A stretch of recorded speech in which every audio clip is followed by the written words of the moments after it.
আমি করছি ওল দিয়ে চিংড়ি মাছের মালাইকারি। এখানে দেখো ওল নিয়েছি, একটা আলু দিচ্ছি, চিংড়ি মাছ এই যে আছে হলুদ মাখানো, আর বাটবো কিছুটা, এতটা নারকেল নিয়েছি, পেঁয়াজ, আদা, রসুন, ছোট ছোট রসুন তো ওই জন্য একটু 10টা কোয়া মতো নিয়েছি, কাঁচা লঙ্কা, এটা আমি বেটে নেবো মিক্সিতে।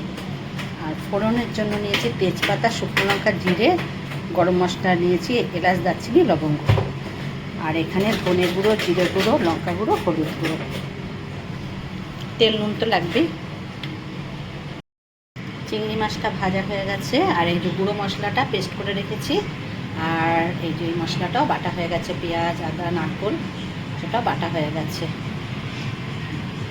তেলটা গরম হয়েছে, এবারে জিরে, তেজপাতা, গরম মশলা সব এর মধ্যে আমি ফোড়ন দিয়ে দিচ্ছি। তেল বেশি দিইনি।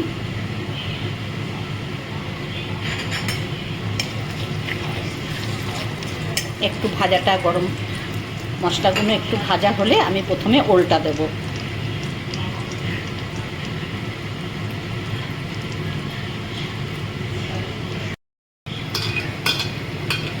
ফোড়নের মশলা সুন্দর ভাজা হয়েছে, গন্ধ বেরোচ্ছে, এবারে আমি এই যে ওলগুলোকে দিয়ে দিলাম। একটু এটাকে ভেজে নেব। একটা আলু আমি কেটে দিয়ে দিয়েছি, ওলের সঙ্গেই এটাকে ভেজে নিচ্ছি।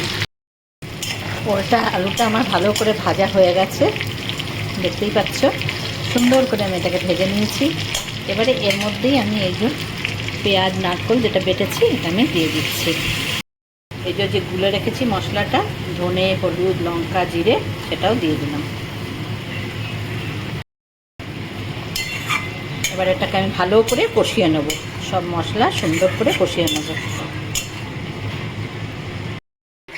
দেখো সুন্দর করে আমার কষানো হয়ে গেছে। এবার আমি এতে গরম জল দেব। একটু গরম জল করে রেখেছি, এটা আমি দিচ্ছি এতে।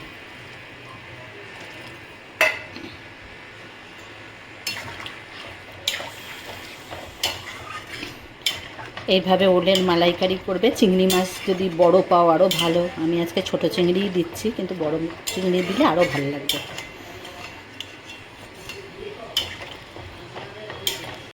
একটু ঢেকে দিলাম, একটু ফুটে যাবে, তখন আমি চিংড়িটা দেবো। আমি চিংড়ি মাছগুলো দিয়ে দিচ্ছি এতে।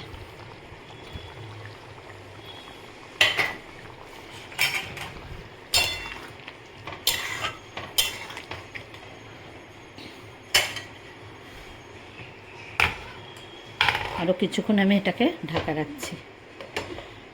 আঁচের ফ্লেমটা মিডিয়াম করে দিলাম। আমি একটা জিনিস দিতে একদমই ভুলে গেছি, সেটা দেখাচ্ছি। নুন, মেন জিনিসটা।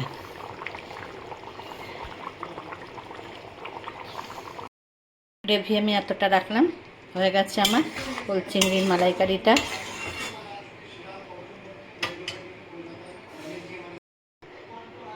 ওল চিংড়ির মালাইকারিটা হয়ে গেছে। তোমাদের কেমন লাগলো অবশ্যই জানিও। লাইক করো, শেয়ার করো, কমেন্ট করো, আর নতুন বন্ধুরা অবশ্যই সাবস্ক্রাইব করে নিও। সবাই ভালো থেকো বন্ধুরা।